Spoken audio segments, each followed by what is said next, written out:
Estamos viendo entonces las bases del fundamento de la vida cristiana. Y hemos ido analizando algunos puntos y los de ahora tienen relación al andar cristiano, a cómo vamos a ir caminando. Y a veces parece que crecer espiritualmente requiere para ti de una llave que está de repente escondida en algún lugar de la Biblia. Más de uno dice, yo quiero crecer, pero ¿dónde encuentro? ¿Qué versículos usted me tiene que dar? Bueno, yo les digo desde Génesis 1 hasta Apocalipsis el final. O sea, ahí está, esa es la llave, ¿cierto? Y entonces se ponen a pensar, y si tan solo encontrara, digamos, la forma de abrir esa puerta hacia una vida de espiritual profunda y comunión con Dios, sería maravilloso. Pero no es así. El crecimiento cristiano sucede en la quietud de tu tiempo con el Señor, en la aplicación disciplinada de su palabra y en la reunión con su pueblo, con obediencia a todos sus mandatos. Lamentablemente, muchos han creado una cultura cristiana que les hace buscar un crecimiento express. Eso es algo que está muy de moda ahora, ¿no es cierto? Todos quieren las cosas rápido. Es la generación o el tiempo del microondas, la comida rápida, el calentar en 5 segundos, el que me lleven rápido en un bus más violento, más rápido, un avión que demore menos. Todo lo queremos inmediato. Quiero una información, entro al internet y recibo. No importa si es válida o no. Pero lo que yo quiero es salir de dudas, quiero encontrar dónde hay farmacia y pongo en el internet, en el Google y me da hasta la ubicación. Eso es lo que quieren todos y en la vida cristiana también. Pero el crecimiento cristiano se da por medio de la gracia. ¿Quieres crecer espiritualmente? Pues no hay una llave secreta. La llave está allí, a plena vista, enfrente de ti, cada vez que abres tu Biblia. La prédica de hoy titula Pasos para el crecimiento espiritual y tiene 2 puntos. 1, la carrera de la vida cristiana. Y 2, el peligro de volver atrás. En el punto número 1, en la carrera de la vida cristiana, nos vamos a guiar en Hechos 20, del 24 al 27. Y dice, pero en ninguna manera estimo mi vida como valiosa para mí mismo, a fin de poder terminar mi carrera y el ministerio que recibí del Señor Jesús, para dar testimonio solemnemente del Evangelio de la gracia de Dios. Y ahora, yo sé que ninguno de ustedes, entre quienes anduve predicando el reino, volverá a ver mi rostro. Por tanto, les doy testimonio en este día de que soy inocente de la sangre de todos, pues no rehuí declararles todo el propósito de Dios. La vida cristiana se compara con una carrera de largo aliento. Y a los cristianos, en analogía, con atletas que para lograr la victoria, pues tienen que soportar la dureza del entrenamiento y además correr la carrera. De nada serviría tener una buena preparación física si finalmente no se participa en la carrera. Y Dios ha puesto en cada cristiano una carrera para correr, con un destino personal que está dentro de su plan. Nadie cumple su destino por accidente. Siempre está motivado y se requiere disciplina, persistencia y pues estar enfocado en la meta para ganar la carrera. Y el escritor de Hebreos en el capítulo 12, versos 1 y 2 dice, por tanto, puesto que tenemos en derredor nuestro tan gran nube de testigos, despojémonos también de todo peso y del pecado que tan fácilmente nos envuelve, y corramos con paciencia la carrera que tenemos por delante, puestos los ojos en Jesús, el autor y consumador de la fe, quien por el gozo puesto delante de él soportó la cruz, despreciando la vergüenza, y se ha sentado a la diestra del trono de Dios. hace como una gráfica, ¿no es cierto?, de un coliseo, un estadio, una pista atlética donde corren los atletas. Como es una carrera de largo aliento, pues no es una pista corta, sino es bastante grande. Y la gente que está viendo esa competencia, aquí el escritor de Hebreos lo pone como una nube. Eso viene a significar una multitud innumerable. Es la gráfica de una masa nebulosa. Hay estadios tan grandes como, por ejemplo, el de Río de Janeiro, que puede contener a más de 100.000 espectadores. Entonces, si alguien está en mitad del campo de juego y mira hacia la tribuna, no creo que identifique a su papá, por ejemplo, a su hermana que está ahí en la gradería, excepto que supiera y está vestida de algún color, está parada y con un letrero para anunciarle. Porque es una nube de gente. Y los corredores de esta carrera no pueden ver a los espectadores, pero sí pueden escuchar el sonido de sus ovaciones. Pueden escuchar los gritos que dan desde la tribuna hacia ellos. Esa frase en derredor que utiliza el escritor es como atar, como rodear. Y representa rodear para apoyar. Y entonces, ¿qué son entonces? Multitudes que aclaman a los atletas en el estadio. Es decir, toda esa gente, ¿no es cierto?, los está apoyando. En el contexto, dice que esta nube de testigos incluye a los héroes de la fe, esos que están incluidos en Hebreos 11, de los cuales inclusive dice, algunos sufrieron muertes atroces como ser aserrados y partidos en dos, decapitados, flagelados hasta la muerte. Ellos, dice, están allí, viéndonos, porque tuvieron fe. Y esos grandes creyentes están llenando esas gradas de la dimensión espiritual y están viendo tu carrera. Pero ellos tampoco están solos, o sea, no son solamente los que murieron en ese tiempo, de los que relata Hebreos 11, sino que también los están acompañando cada uno de los creyentes que ha vivido. Eso significa que entre medio de esa multitud podría estar algún pariente tuyo. Obviamente, ya te digo, en medio de la carrera tú no lo vas a ver. Probablemente no escuches su voz en particular gritándote, flojo, ya puedes correr, ¿no es cierto? Sino sabes que te está gritando. Sabes que te están alentando. Todos ellos están ahí porque han terminado su carrera. ¿Y cómo la han terminado? Aprobados por Dios. Esa es una gran maravilla, ¿cierto? Personas que han partido. Nosotros podemos recordar las que estaban acá en la comunidad cristiana de restauración, a las cuales las hemos despedido en algún velorio, ¿no es cierto? Pero ellos ya están allá y están mirando lo que estás haciendo tú. Eso es lo que está mostrando el escritor de Hebreos. Ahora, esta multitud, ¿no es cierto?, constantemente te está vitoreando para que sigas hasta terminar tu carrera con honra e integridad. Ellos no son como era yo en el estadio. Yo en el estadio me compraba mis patitas. ¿Conocen eso? Bien, patitas, entonces las pelaba bien y lo veía correr al puntero izquierdo del equipo que no me gusta y le tiraba una patita a ver si le alcanzaba, ¿ya? No era animarlo. Aquí no te van a lanzar patitas, están vitoreándote. Desean que termines la carrera. Ellos quieren, porque ya están allá. Y dice, tienes que terminar la carrera para venir aquí y estar con nosotros, ¿sí?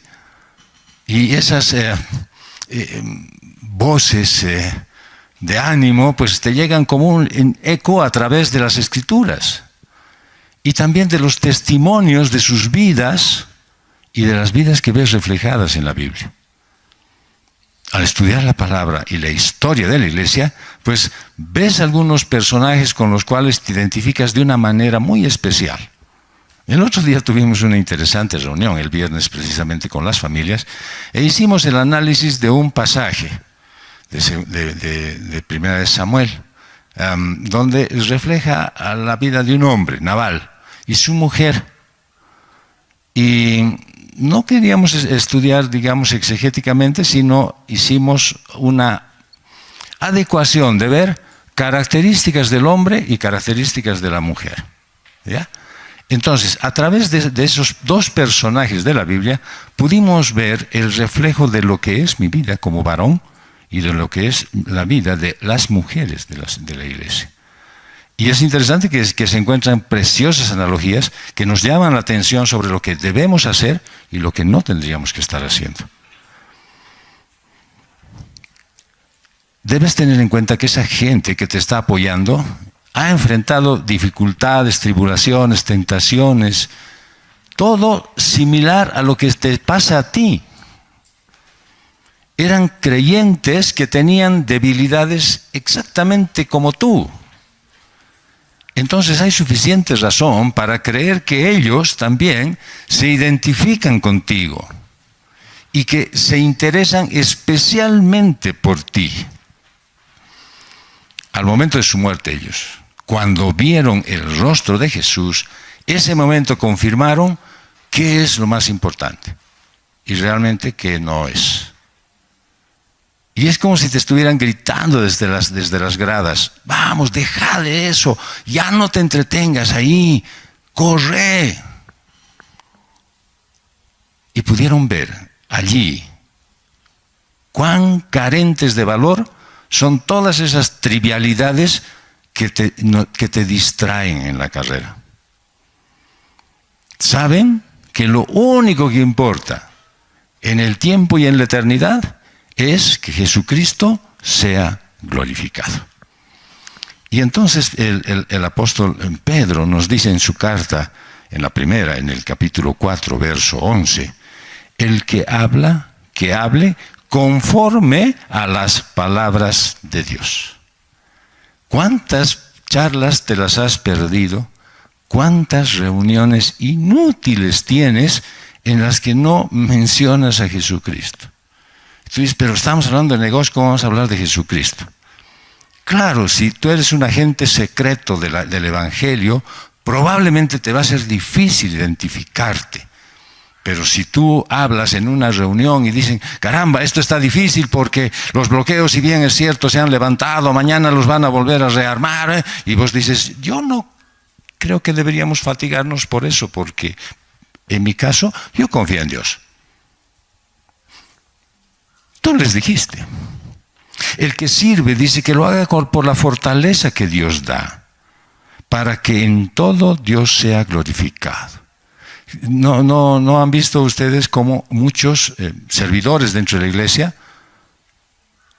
se matan haciendo esfuerzos, se sacrifican, sudan la gota gorda, se enojan con otros, riñen, y después terminan agotados, pero jamás Cristo es glorificado con esa acción.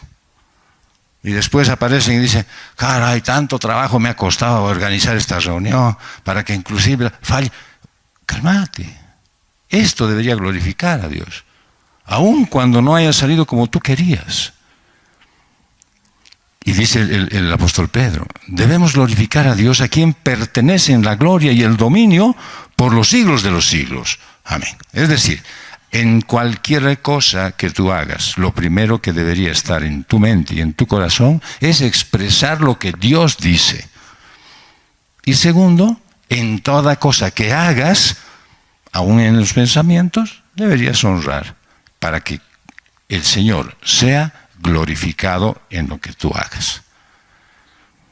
Y en esta palabra que dicen despojémonos, en la carta de los Hebreos, es como quitar, como hacer a un lado. Es exactamente como cuando te quitas la ropa, cuando te vas a ir a bañar, ¿cierto? Y la palabra peso, o sea, despojémonos de todo peso, dice, es esa carga excesiva, como si estuvieras llevando un bulto. La idea es que si quieres ganar, tienes que correr sin trabas. Debes dejar esas cargas que estorban tu carrera. Entonces la pregunta que debes hacerte, mi carrera en la vida cristiana, la siento que voy como que en cámara lenta. ¿De acuerdo? ¿Cuáles son las cargas que estás tú llevando? Y generalmente, ¿no es cierto?, nos encanta, porque esa es la naturaleza humana, carnal, nos encanta echar la culpa a alguien. Es que la familia que me diste, el trabajo que tengo, cualquiera es culpable de tus cosas, en tu crecimiento espiritual. Pero sin embargo, para el Señor, el único que tiene la responsabilidad eres tú. Entonces dice, déjate de ver eso, desligate de eso, descargate. Esa fue la frase que a mí me hizo conmover a través del Espíritu. Y fue la que utilizó el Señor de un predicador para que yo me rinda totalmente a Él. Y me dijo, ¿hasta cuándo vas a seguir llevando tus cargas? Y yo le dije, sí, ya no doy más. Toma mi vida bajo tu control. Quiero que tú me guíes. Porque ya no sé qué más voy a hacer. En Lucas 21:34, el Señor Jesús daba una advertencia absoluta. Y dice, estén alerta, no sea que sus corazones se carguen con disipación y embriaguez, con las preocupaciones de la vida. Y aquel día venga súbitamente sobre ustedes como un lazo. La pregunta que debes hacerte, ¿en qué me estoy entreteniendo para que mi vida cristiana deje de ser tan lenta en su crecimiento? Y entonces el Señor Jesús te dice, lo más probable es que estás con preocupaciones de la vida, de esta vida. Estás entretenido en qué comeré, con qué me vestiré, con quién me casaré, dónde iré a vivir. Estás preocupado en lo que va a venir adelante y ni siquiera tú tienes capacidad de modificar ni el color de tus cabellos. Dice, sí, puedo ir a la peluquería y cambio el color de mi cabello. El color de tu cabello natural no lo cambias jamás. Lo puedes pintar, pero no puedes cambiar el color original con el que naciste. No puedes. No puedes aumentar, dice el Señor, 1 centímetro a tu tamaño. Dice, no, voy al gimnasio y voy a crecer. Dale, perded tu tiempo. Espiritualmente tú estás entretenido en cosas que te distraen en tu misión, en cosas temporales que son inútiles, que te estorban. Así es que deja de lado ese pecado que te distrae, ese pecado que tan fácilmente, dice, te enreda, ¿no? Ese que te atrapa. No tienes que despojarte de lo que les está estorbando a otros. Es que mi marido está bien retrasado y no puedo ya jalarlo para que siga creciendo espiritualmente. No es su carrera la que estás llevando tú. Tú llevas tu propia carrera. Pero es que está tan preocupado. Tú estás preocupada en otras cosas y tú estás preocupado en otras cosas. Cada uno es responsable de correr su propia carrera. En 2 Corintios 7:1 dice, por tanto, amados, teniendo estas promesas, limpiémonos de toda inmundicia de la carne y del espíritu, perfeccionando la santidad en el temor de Dios. Entonces, esa manera de despojarnos, de quitarnos el peso que nos está agobiando, nos dice la palabra de Dios, que es la que interpreta a la propia Escritura, ¿no es cierto?, que está reflejada en la inmundicia de la carne. No significa, digamos, que a partir de ahora ya vegetariano. No. son tus deseos personales. Esa tu vida aferrada a este mundo. Esos tus planes que haces pensando en ti, en tu satisfacción. De eso debes despojarte.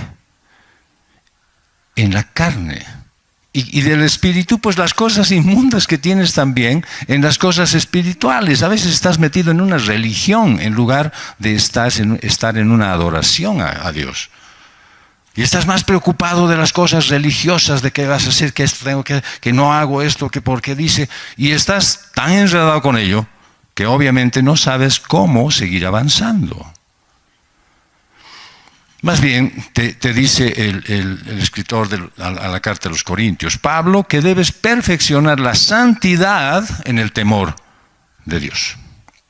Y si tú no perfeccionas la santidad a través de las Escrituras, entendiendo y comprendiendo lo que dice, pues vas a seguir perdiendo tu tiempo.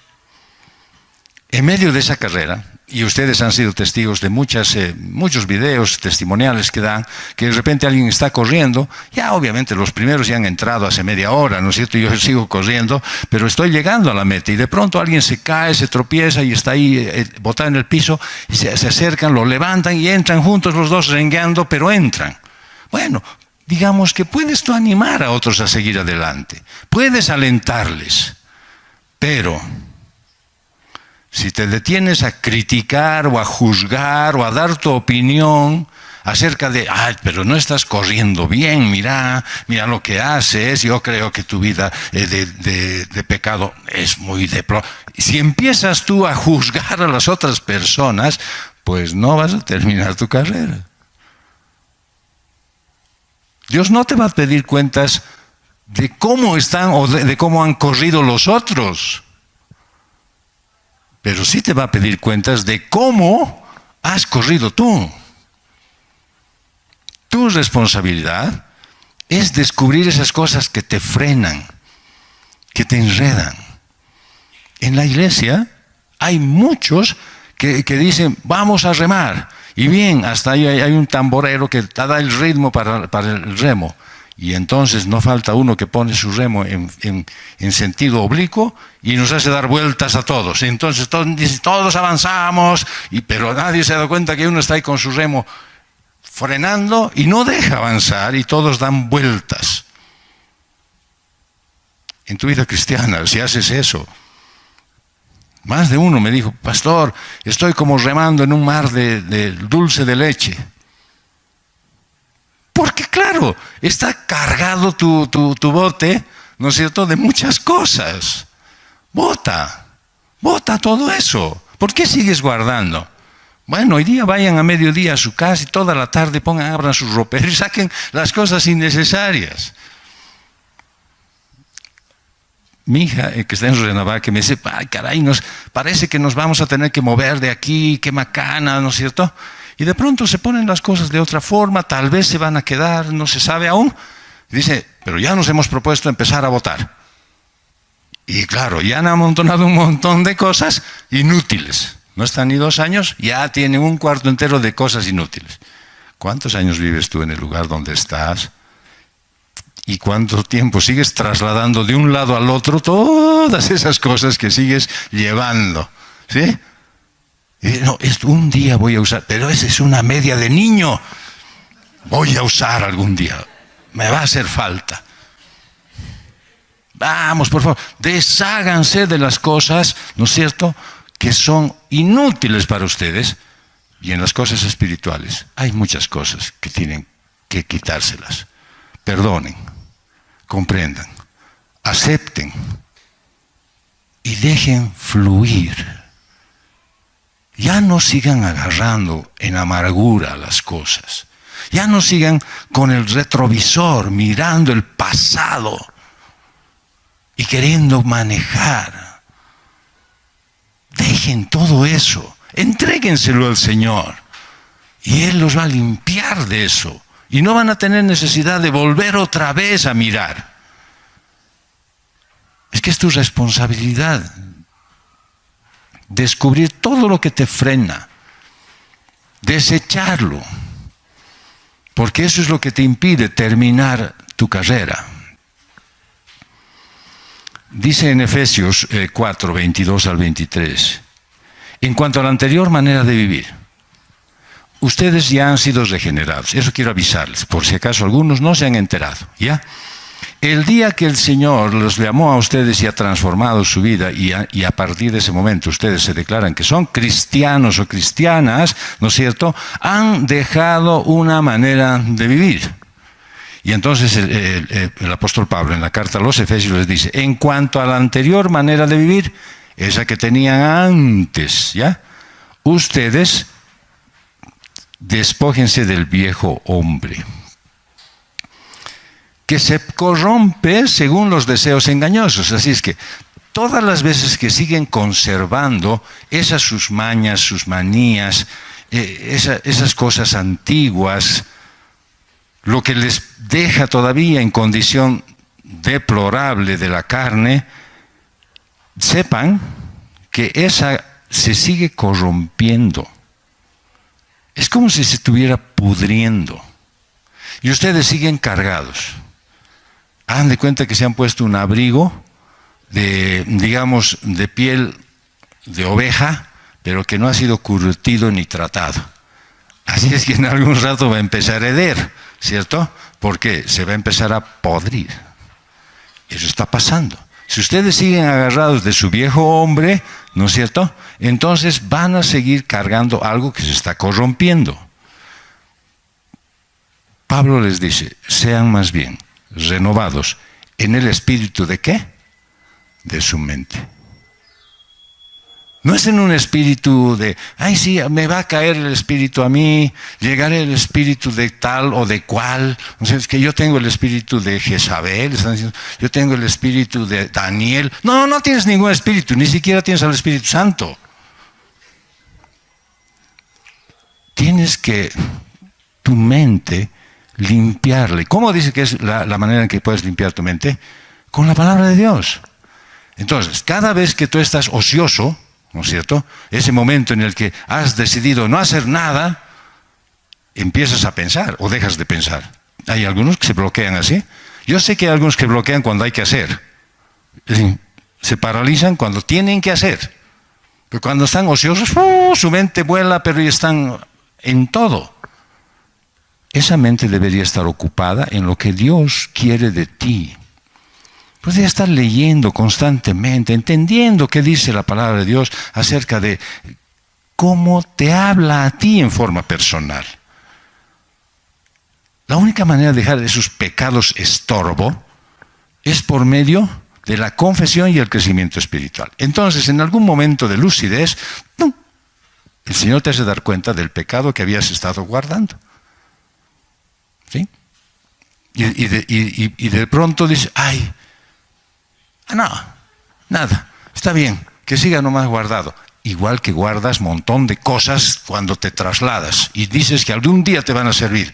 Ese pecado te estorba, no te sirve. ¿Y te has dado cuenta? Hazme una videollamada, ¿ya? Ese rato. Y dime, pastor, acabo de darme cuenta de un pecado oculto y quiero confesárselo. ¿Por qué quiero videollamada? Porque quiero verte. Quiero ver que verdaderamente estés conmovido por el pecado. Y no sea simplemente una emoción. Ay, sí, me he acordado. Entonces te digo, entonces hay que perdonar. Ah, no, solamente me he acordado del pecado, tampoco es para tanto, no está perdonando más ahora. No. Si confiesas, eres libre de ese pecado. Dejas esa carga, esa mochila, y entonces creces espiritualmente. Dice el escritor de Hebreos en capítulo 12, versos 3 y 4, consideren pues a aquel que soportó tal hostilidad de los pecadores contra él mismo, para que no se cansen ni se desanimen en su corazón, porque todavía en su lucha contra el pecado, ustedes no han resistido al punto de derramar sangre. Eso quiere decir una cosa bien sencilla. Ustedes no han sido sacrificados exactamente como lo fue Jesucristo. Ustedes no han peleado contra el pecado exactamente como Jesús lo ha hecho, contigo.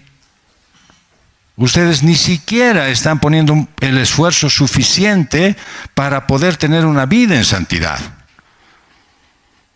Por lo tanto, encuentren aquello que les está estorbando, aquello que no les deja crecer, aquello que no les deja correr.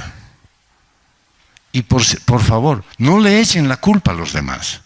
Asuman su responsabilidad.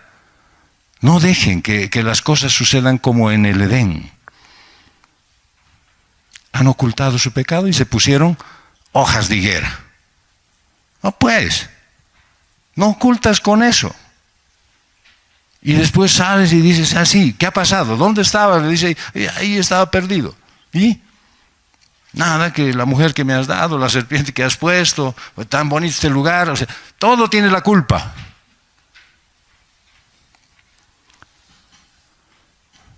La carrera, tu carrera, está hecha a tu medida.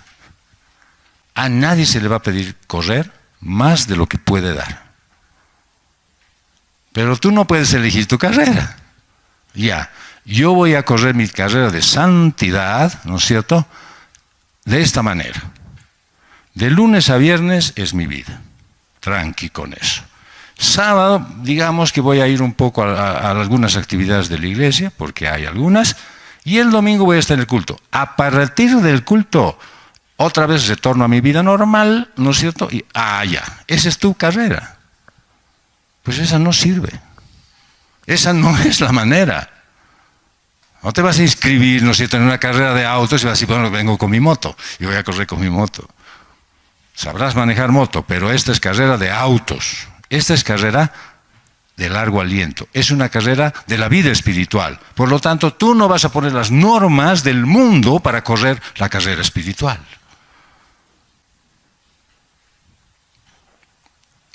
La carrera ha sido diseñada por Dios para ti. Él te da tu posición y tu destino. Y lo que Dios elige no siempre es lo que tú quisieras que sea, pero sí es lo que es útil, lo que te satisface y lo que te va a dar vida abundante. Así es que lo que sí puedes elegir es cómo correr. Si vas a perseverar, ¿se acuerdan ustedes de la famosa carrera entre la tortuga y la liebre? Bien. ¿Cómo vas a ser? ¿Como la liebre o como la tortuga? ¿Sí? Si decides hacer una carrera como la tortuga, vas a perseverar, vas a continuar para hacer la voluntad de Dios en tu vida, todo el tiempo.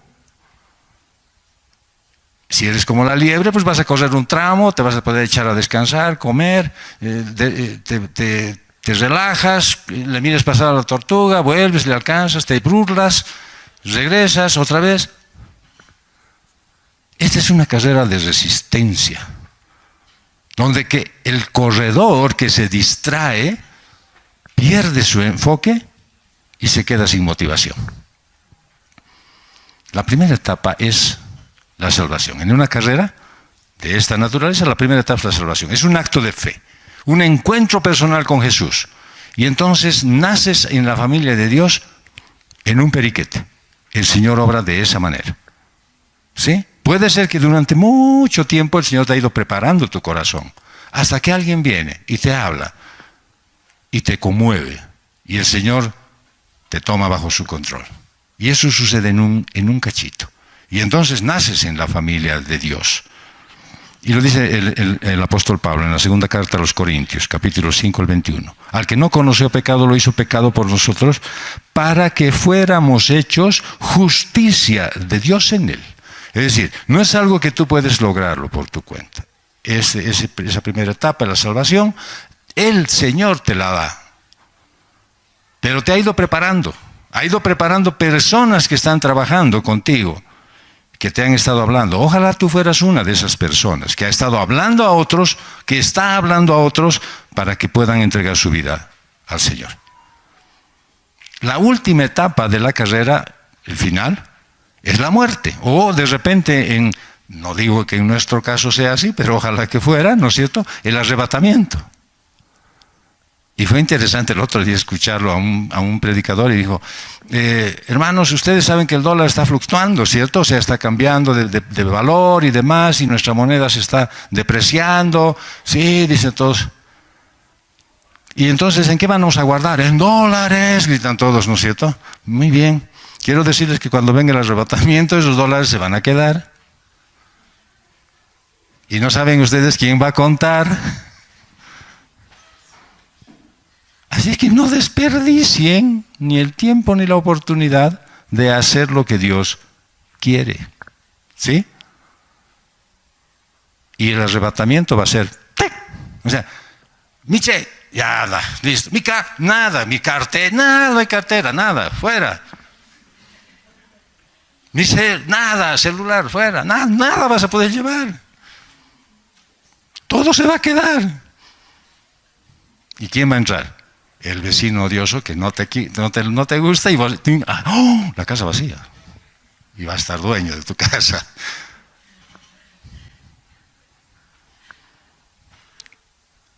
Eso también va a ser en un abrir y cerrar de ojos. Pero el tramo más largo y difícil de la carrera es el crecimiento espiritual. Es un proceso y como todo proceso lleva tiempo. No es el proceso de cambio. Es un proceso de crecimiento. ¿Ya? Y al comienzo de tu vida cristiana, pues empiezas entusiasta, ¿no es cierto? Tienes el deseo de contarles a todos lo que es la vida eterna. El hermano Tito un día, hasta el heladero le quieres agarrar y predicar. O sea, ya. Crees inocentemente de que todos quieren escuchar de Jesucristo. Y que te van a abrazar cuando les hables. Oh, sí, belleza, qué lindo, te invitaré a un café. Pero cuando empiezas a avanzar, ¿no es cierto? Sientes frustración, hay presión y oposición. Y entonces la carrera se te hace difícil. Ya no tienes ánimos, ya se han perdido las fuerzas, ya no tienes emoción. Y entonces luchas con la dificultad de estar mal enfocado en la carrera. Y entonces el escritor de Hebreos te pone una condición, te dice, puestos los ojos en Jesús. No te debes nunca descuidar. No tienes que estarte entreteniendo, a ver a cuántos voy a hablar, a cuántos voy a decir, qué me van a dar de comer, o cómo voy a hacer esta situación, con qué voy a alcanzar esto. Nada. Puestos los ojos en Jesús, que es la única manera en que puedes perseverar. Él quiere que corras por fe, viéndolo a Él. Y esta expresión viene de dos palabras que tiene que ser aparatado de y de tener una visión panorámica. Los que son acuciosos de las prédicas pueden entrar a la Biblia Thompson para ver a qué hace referencia esta expresión, puestos los ojos en Jesús. Así que es una vista panorámica, no es ir como caballo cochero. El compuesto dice que apartes tu mirada de todo lo que hay en el horizonte y que concentres solamente tu vista en la vida de Jesús. Solamente en Jesús. Miras todo el panorama, pero te concentras en la vida de Jesús. Tu meta es parecerte a Jesucristo.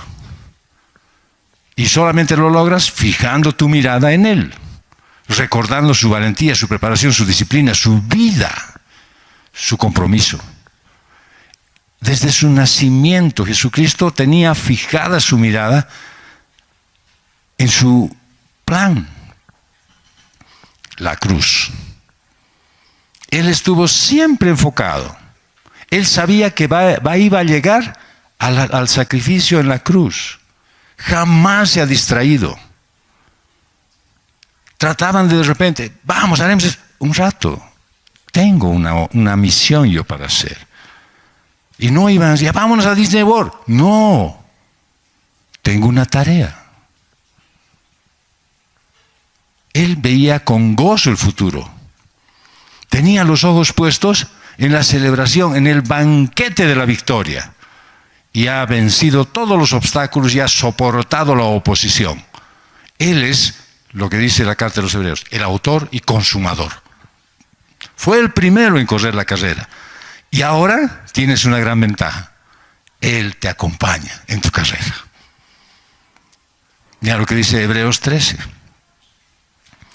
en el verso 5 y 6. Sea el carácter de ustedes sin avaricia, contentos con lo que tienen, porque Él mismo ha dicho, nunca te dejaré ni te desampararé. De manera que decimos confiadamente, el Señor es el que me ayuda, no temeré. ¿Qué puede hacerme el hombre? Así que el problema que enfrentas es que tienes que fijar tu mirada en Jesús. Pero ¿lo haces? No. Te empiezas a fijar en otro que no es Jesucristo. Dice, no puedes servir a dos señores. Y te fijas en otro señor. Por eso te cansas y te desanimas. Han escuchado a muchas personas decir, ay, estoy no cansado físicamente, estoy cansado de esto. Mi matrimonio cansado me tiene, cansado. ¿Y no has escuchado a Jesús decir, vengan todos aquellos que están cansados? ¿Qué tienen que hacer? Ir a Jesucristo.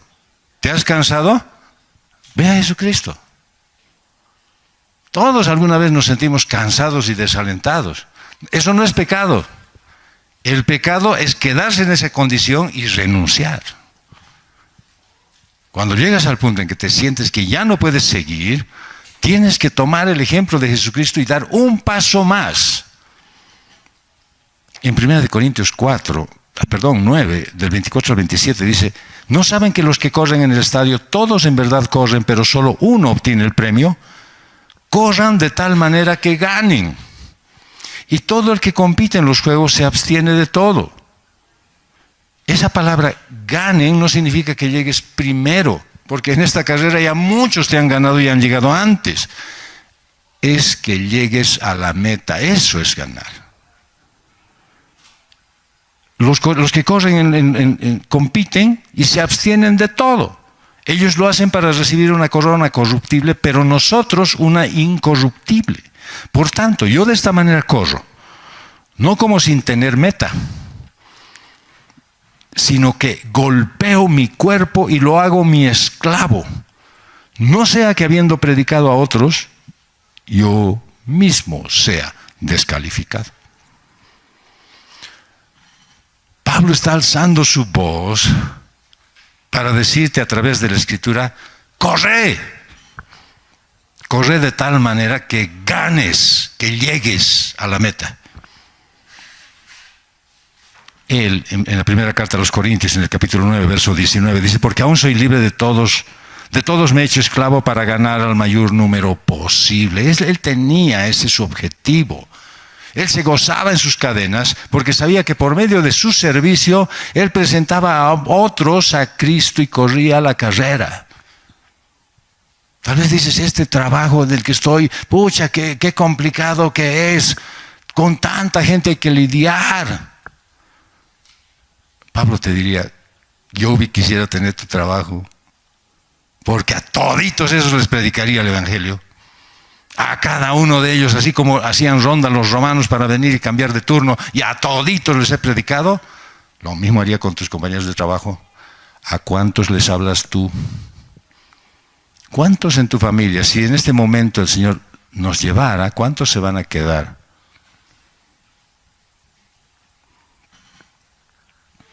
Pablo dice, se abstiene de todo. Nadie se convierte en un gran atleta si solo hace exclusivamente lo que dice el entrenador. Ya, 10 abdominales, haz 10 abdominales y el entrenador está atendiendo su celular y ahí está echado en el pasto. Está mirando. Un gran atleta, ¿no es cierto?, desarrolla disciplina propia para que cuando el entrenador esté presente o no se perjudique su preparación. Recuerdo que hay un futbolista del cual hacen todos mención cuando dicen, ¿qué tipo es? Iba 5 de la mañana a entrenar y cuando se iban todos, él seguía entrenando. ¡Qué cargoso! ¿No? Ha ganado balones de oro más que cualquiera. Así que si tú quieres alcanzar algo, ¿no es cierto?, no tienes que estar esperando. ¿Y el pastor qué te ha dicho? Nada. ¿Y entonces estás así por eso? Sí, me he quedado así, el pastor se ha olvidado de mí. Ah, ya, de acuerdo. Entonces quédate nomás así, ¿no es cierto? Hasta que cambien de pastor y entonces seguirás tu carrera. No, los que son atletas, los que quieren verdaderamente llegar a la meta, se preparan. Y se preparan, Pablo dice, para un premio chiquito, perecedero. Muchas se rompen el alma entrenando. Y tú estás corriendo para un premio eterno. Si tú eliges ceder a las distracciones y al pecado, te quedas. O puedes seguir adelante hasta terminar tu carrera con honor. La pregunta es, ¿qué vas a decidir? Y punto número 2, es el peligro de volver atrás. En 1 Tesalonicenses, capítulo 4, versos 1 al 3, en su primera parte, dice: por los demás hermanos les rogamos y les exhortamos en el Señor Jesús que tal como han recibido de nosotros instrucciones acerca de la manera en que deben andar y agradar a Dios, como de hecho ya andan, así abunden en ello más y más, pues ustedes saben qué preceptos les dimos por autoridad del Señor Jesús, porque esta es la voluntad de Dios, su santificación.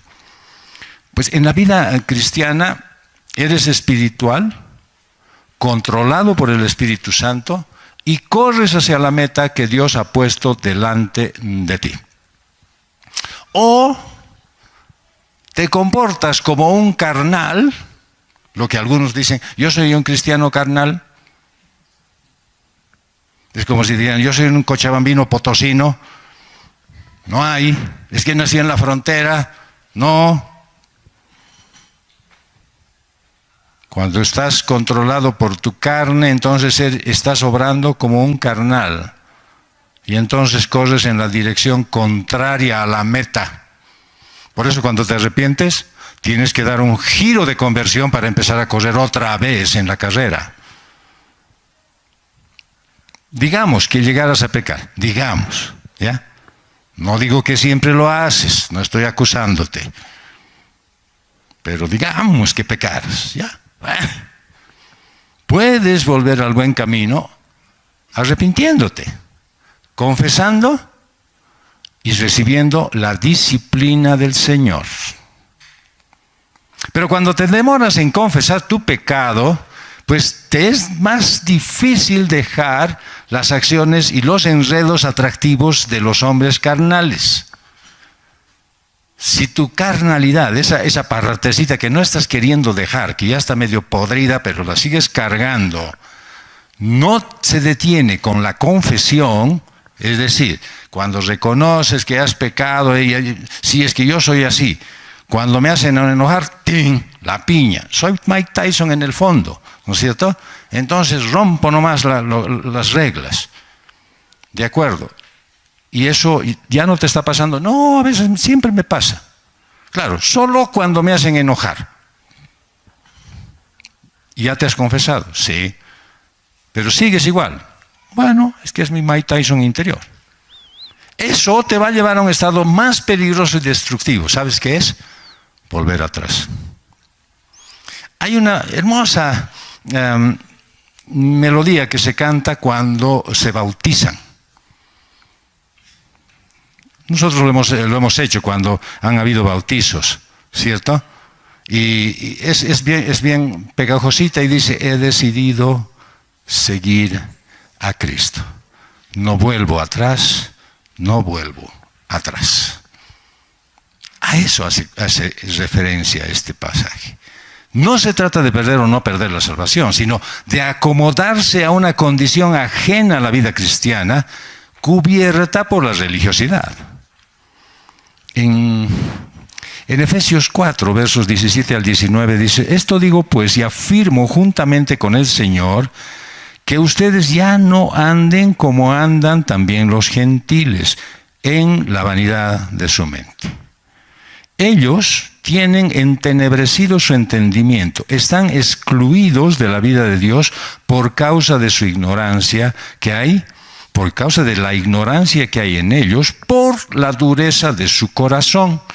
habiendo llegado a ser insensibles, se entregaron a la sensualidad para cometer con avidez toda clase de impurezas. Entonces, cuando tú das marcha atrás, no confiesas, no te arrepientes, no esperas la disciplina del Señor, entonces adoptas una voluntad adversa a la palabra de Dios, como si fuera un desprecio hacia la palabra. Y ese andar como los gentiles es un andar en incredulidad. A Dios dice eso, no creo que sea tan estricto. ¿Se acuerdan quién dijo eso?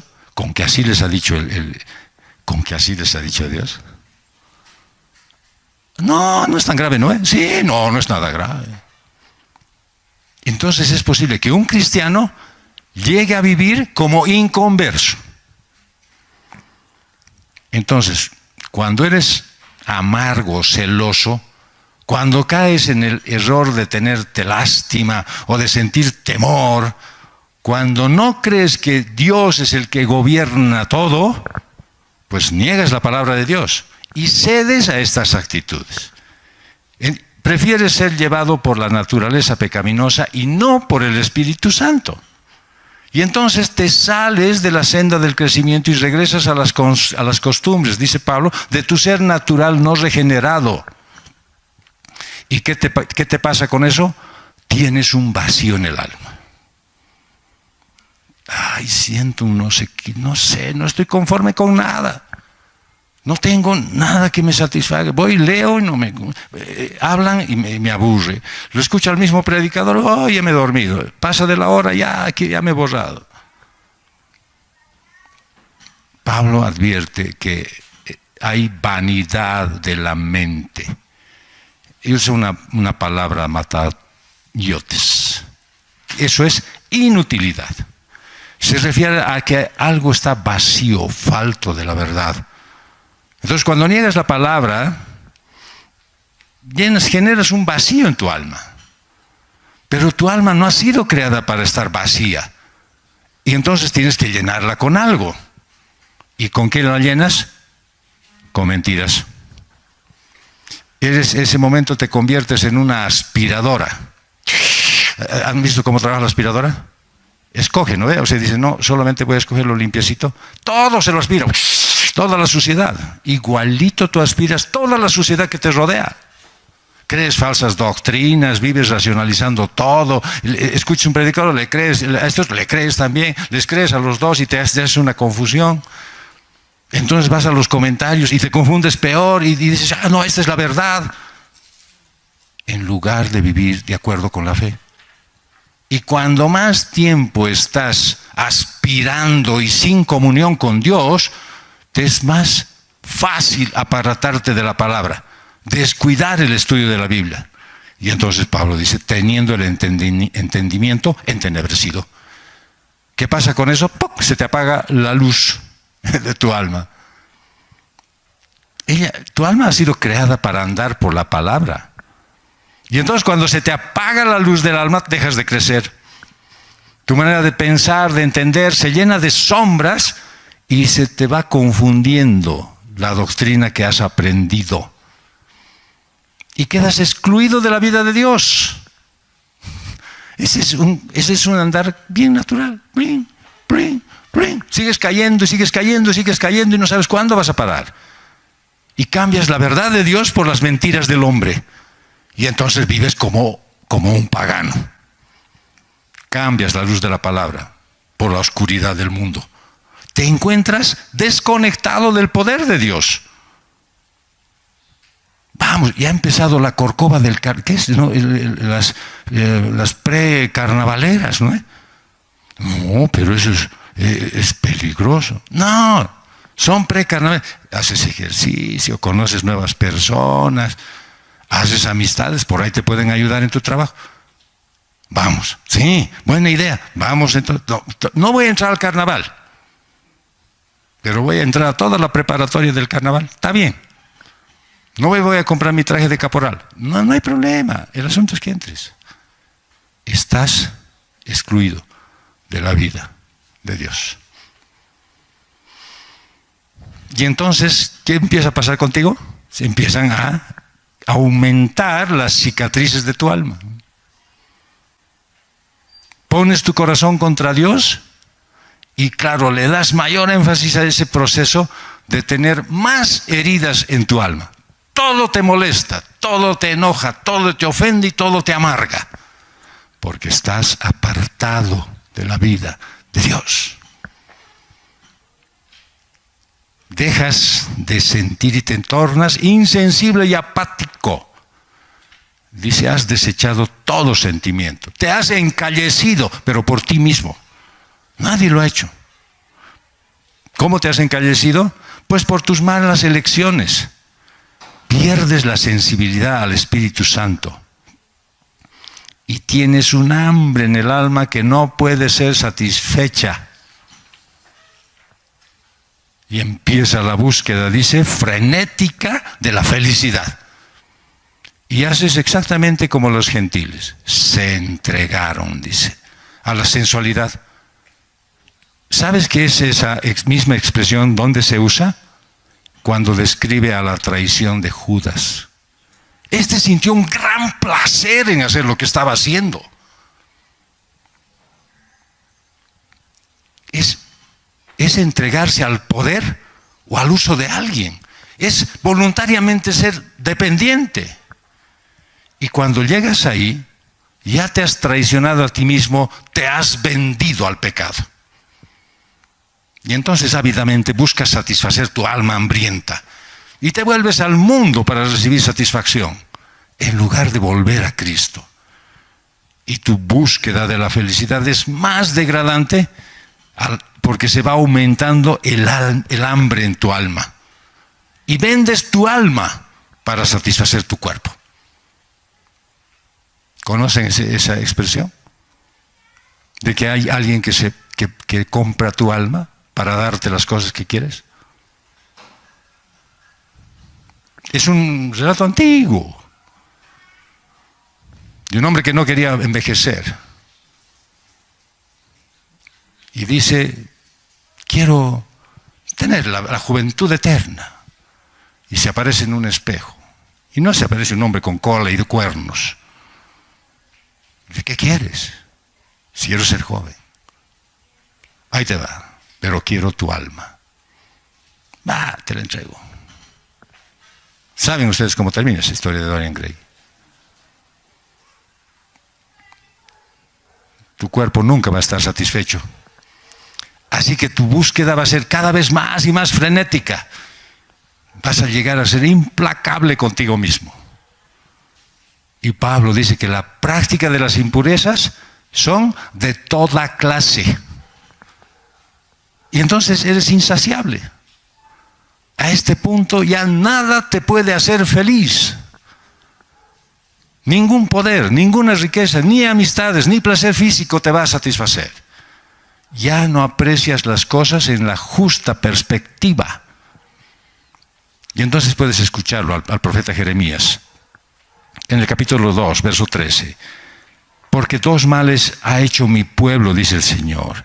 Me han abandonado a mí, fuente de aguas vivas, y han cavado para sí cisternas. Cisternas agrietadas que no retienen el agua. Había un río que fluía y ellos han hecho un pozo con huecos. Y quieren llenar ahí el agua y nunca se va a llenar. Y está comparando el profeta Jeremías con la persona cuya alma está hecha pedazos, con una vasija arruinada, con una cisterna rota. Así que con tu alma como vasija rota, ¿no es cierto?, has destruido tu capacidad de gozar de la vida. Y entonces, ¿qué viene? La disciplina de Dios. ¿Para qué? Para hacerte volver. ¿Conocen algunos de ustedes eso? No, pues a ustedes no les ha pasado todavía. No, ¿no es cierto? Al no entender esas sus advertencias ni aceptar su corrección, entonces eliges endurecerte. Ah, sí, a mí me vas a vencer. No, Señor. Y entonces Él te va a disciplinar con más dureza. No, pero ese es un Dios de amor. pero te quiere a ti, limpio. Y así que no sé si ustedes alguna vez han luchado para sacar alguna suciedad fuerte en alguna tela. Con cariñito le hablan a la suciedad, salí mamita, ay pobrecita la suciedadcita, retírate de ahí. No, yo recuerdo que agarraban una piedra y la raspaban así para que salga. Si quieres limpiar una olla a fondo, no le dices, ollita, amada, que le metes la lija, ¿no es cierto? Hay una como esponjita de metal, ¿no? Le raspas. ¿Quieres que te lijen? ¿Quieres que el Señor te pula? Algunos están diciendo, a ver, puede ser, esta es una buena opción, digamos. El Señor es bueno, es amor, y claro, me puede también pulir con amor. Sí, yo creo que me va a hacer bien. Dios no se complace en darte dolor, pero es un padre amoroso que no le gusta ver a sus hijos malgastar sus vidas. Y dice en Ezequiel 18, verso 24, pero si el justo se aparta de su justicia y comete iniquidad actuando conforme a todas las abominaciones que comete el impío, ¿vivirá? Ninguna de las obras justas que ha hecho le serán recordadas por la infidelidad que ha cometido y el pecado que ha cometido. Por ellos morirá. Cuando el Señor decide llevarse a alguien que está en demasiado pecado, es porque sabe que éste no va a corregirse en esta vida. Y entonces lo lleva al purgatorio.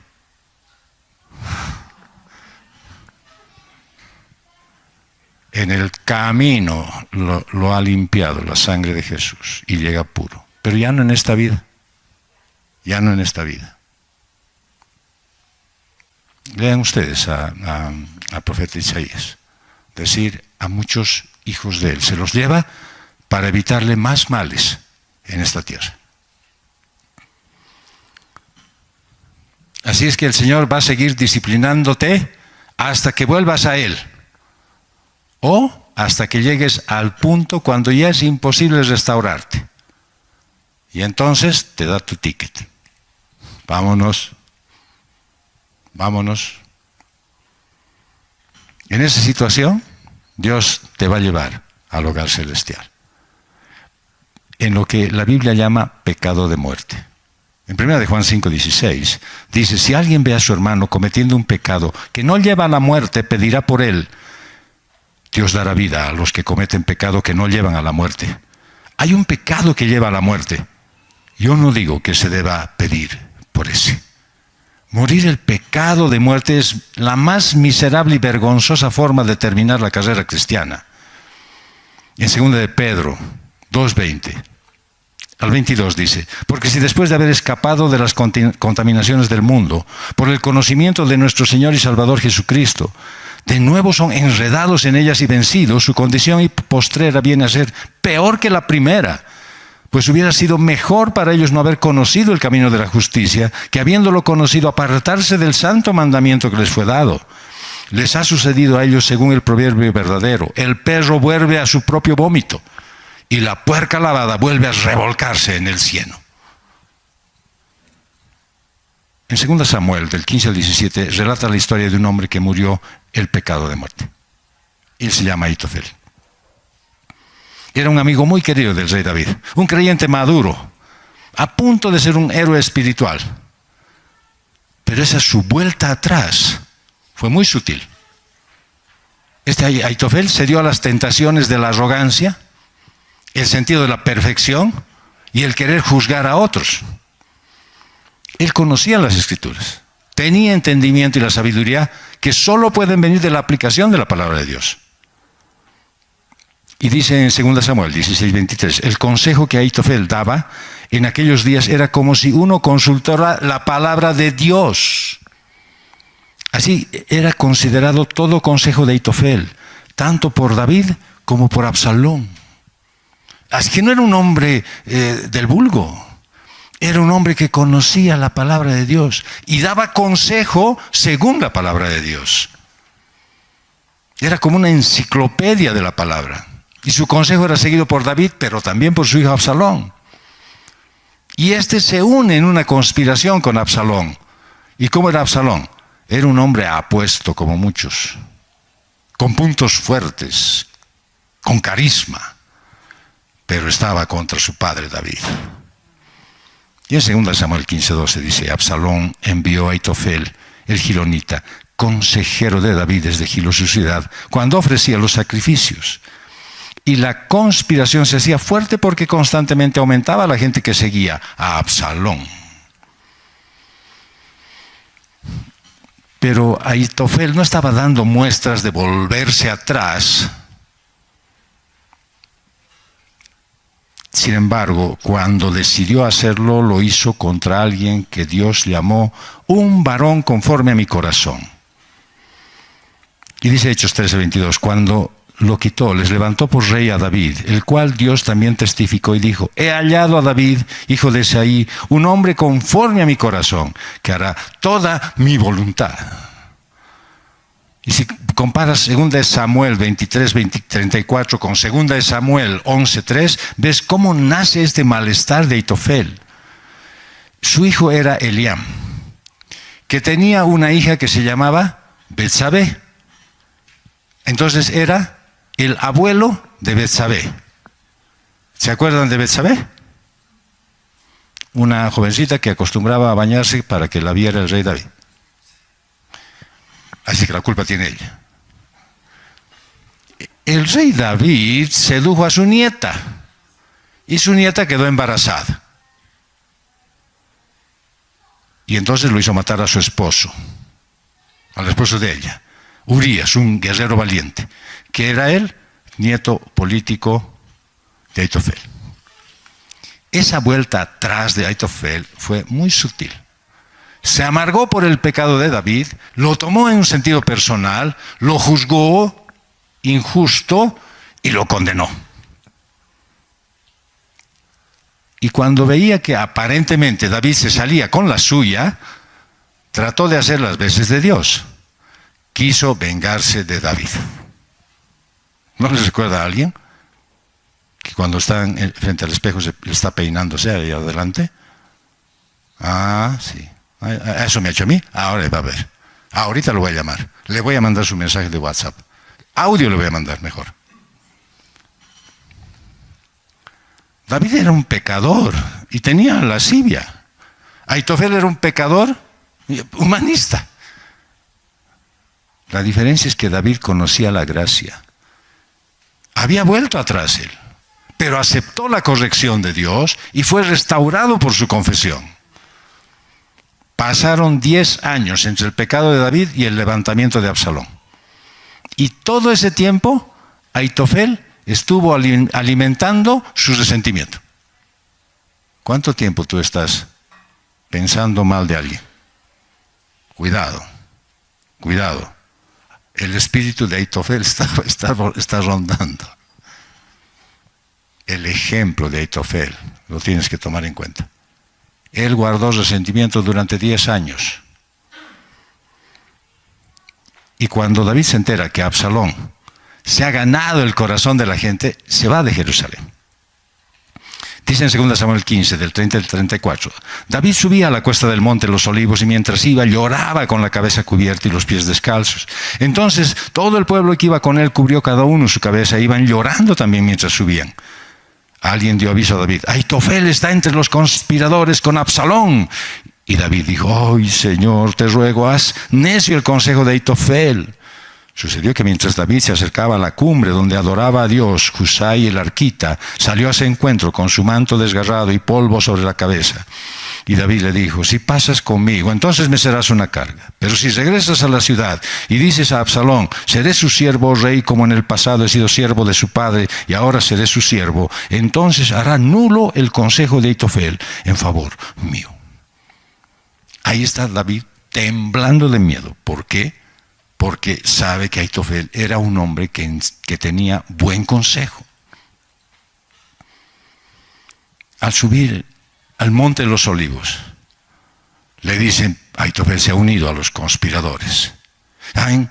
1000 años más tarde, casi en el mismo lugar, el Señor Jesucristo sería traicionado por su amigo Judas en el jardín de Getsemaní. Y él se encargaría. Porque dicen, ¿cómo lo vamos a reconocer? Yo le voy a dar un beso. Y David responde a esa noticia. Vamos y maten a Aitofel. No. Ora. Y Dios responde a la oración de David. ¿Y saben qué hace? Inmediatamente le manda a Husai, un hombre leal. Este Aitofel ya había quitado su vista de la palabra de Dios. Él daba la palabra de Dios, daba consejo de Dios, pero ya lo había borrado de su vida. Y más bien se había fijado en David, un hombre que como todos tenía pies de barro. Y cuando David cayó, Aitofel se olvidó de la palabra y cayó también. Y por su arrogancia volvió atrás. La palabra de Dios es vital en tu vida, hermano.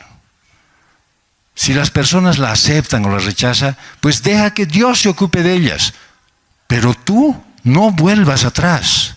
No te dejes arrastrar por eso. No es tu responsabilidad condenar, juzgar a ningún creyente. Ese es un derecho de Dios. Él condena y corrige a sus hijos. Volvemos al relato. Y Husai sabía que Dios cuidaba a David. Y su sentido de lealtad le exigía permanecer fiel al rey que Dios había nombrado. Y esto él lo había aprendido observando a David en el desierto, en las montañas, cuando era perseguido por el rey Saúl, otro que también se había vuelto hacia atrás. Y vio a David confiando en el Señor y aprendió. Husai fue una de las personas más nobles y honorables de su generación. Y entonces en el otro lado, en el otro bando, Aitofel está comentando su plan a Absalón. Y a este le gusta la idea.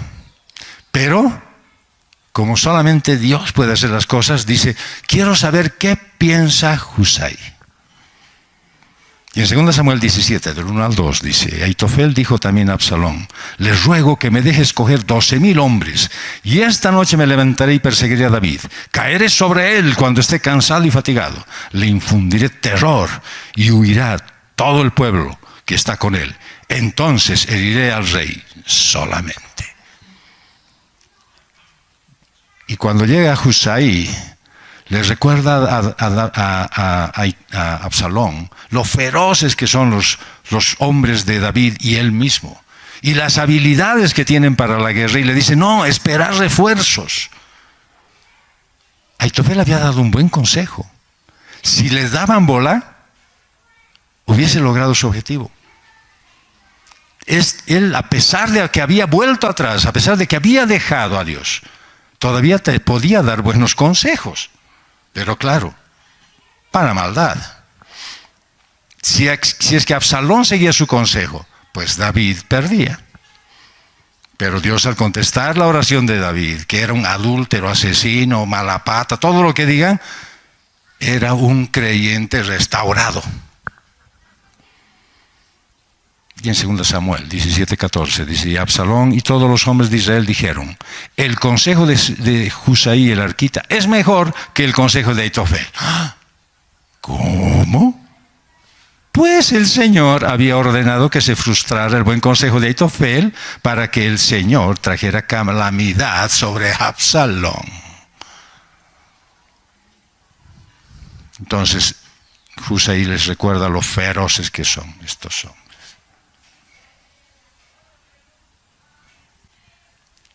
Y Absalón obedece a Husai. Ahí, desde ese momento, Aitofel ya no estaba luchando contra David, estaba luchando contra Dios. Y Husai envió espías a David para decirle, tienes tiempo de cruzar el río, ir al desierto, juntar fuerzas para poder defenderte.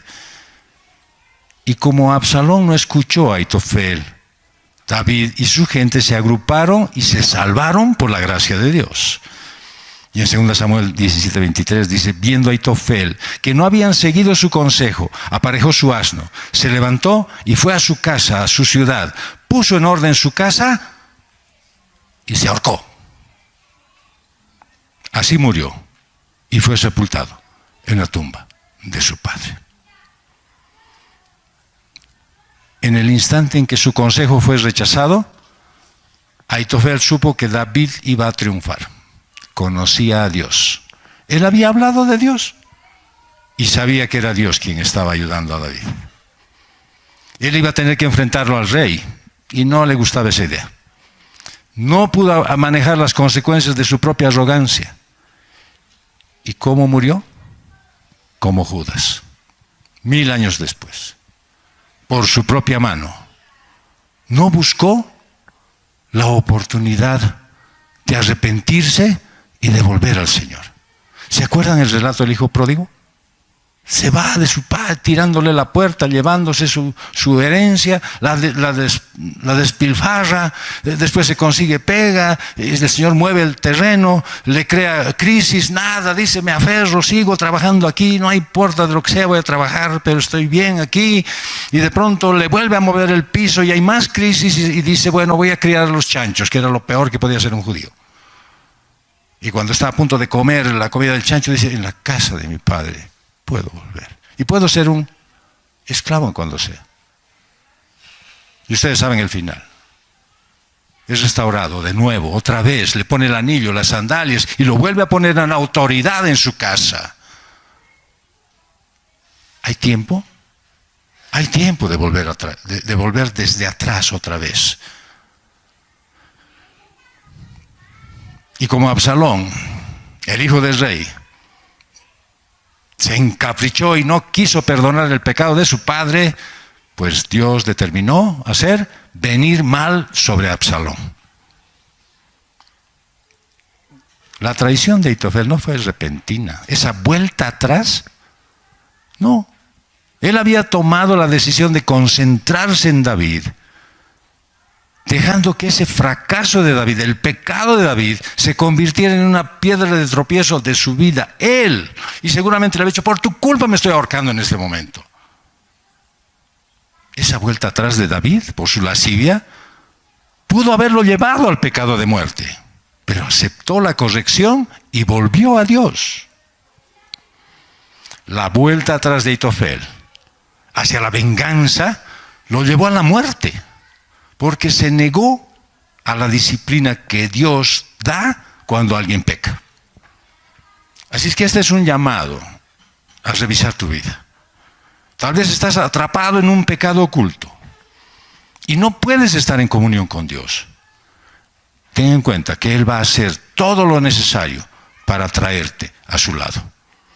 Y dice en 1 de Pedro 1, del 14 al 15, como hijos obedientes, no se conformen a los deseos que antes tenían en su ignorancia. Antes tenían en su ignorancia. No se conformen, no sigan viviendo en eso, sino que como aquel que los llamó es santo, así también ustedes santos sean en toda su manera de vivir.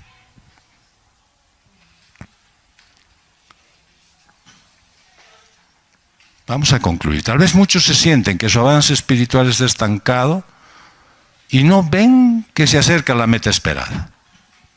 Es probable que su vida espiritual haya sido descuidada y no están considerando todos los aspectos que hacen crecer la fe.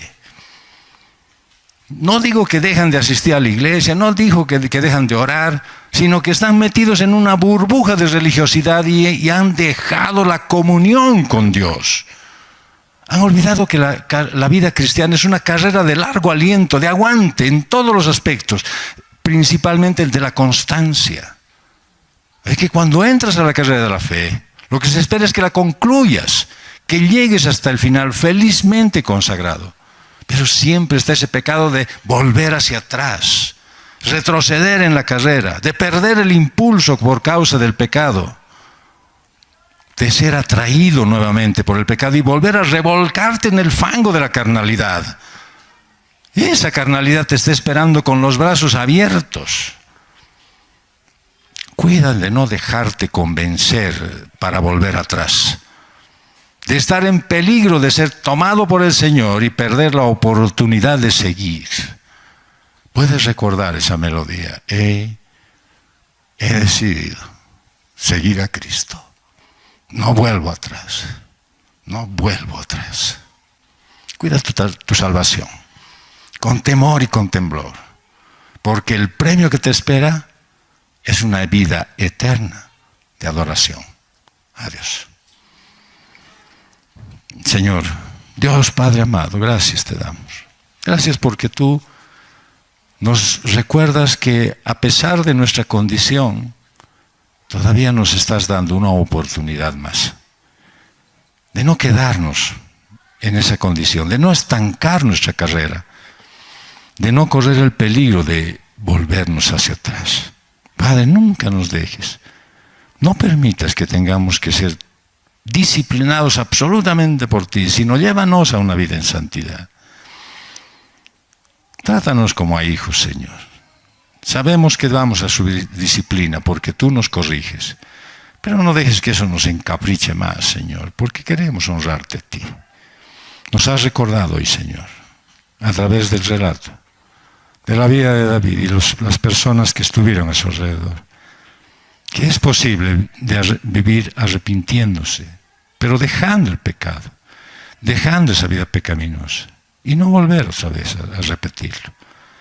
Gracias, Padre, porque podemos esta semana empezar honrándote a ti, sirviéndote y esperando que tú veas cada acción nuestra con agrado.